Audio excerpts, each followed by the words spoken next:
আসসালামু আলাইকুম। চলুন জেনে নেই আজকের নিউজ। শুধু একটি ইলিশের দামই ৭,০০০ টাকা। আর দুধকুমার নদে ধরা পড়ল ৪১ কেজি ওজনের বাঘাইড়। চলুন জেনে নেই বিস্তারিত নিউজ থেকে। ১ কেজি ৫০০ গ্রাম ওজনের একটি ইলিশের দাম হাঁকা হচ্ছে ৭,২০০ থেকে ৭,৫০০ টাকা। এক সপ্তাহ আগে এ সাইজের ইলিশ বিক্রি হয়েছে ৩৫০০ থেকে ৪,০০০ টাকায়, জানান এক বিক্রেতা।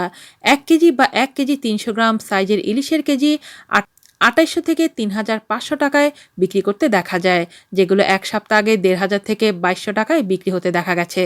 রবিবার ৭ এপ্রিল রাজধানী কারওয়ান বাজার ঘুরে এই চিত্র দেখা যায়। এই বাজারে ৯০০ গ্রাম ওজনের ইলিশ প্রতি হালি ৬,০০০ থেকে ৬,৫০০ টাকা।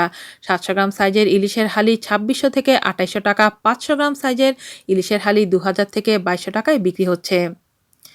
কারণ বাজারে মাছ বিক্রেতারা বলছেন, এখন ইলিশের মৌসুম না হয় ইলিশ ধরা পড়ছে কম। তাছাড়া বৈশাখ আসায় জেলেরাও বেশি দাম চাইছে। এদিকে কুড়িগ্রামের ভুরুঙ্গুমারিতে দুধকুমা নদে জেলেদের জালে ৪১ কেজি ৭০০ গ্রাম ওজনের একটি বাঘাইড় ধরা পড়েছে। রবিবার ৭ এপ্রিল ভোরে দুধকুমা নদের সোনাহাট ব্রিজের কাছে রফিকুল ইসলাম নামে এক জেলের জালে এই মাছটি ধরা পড়ে।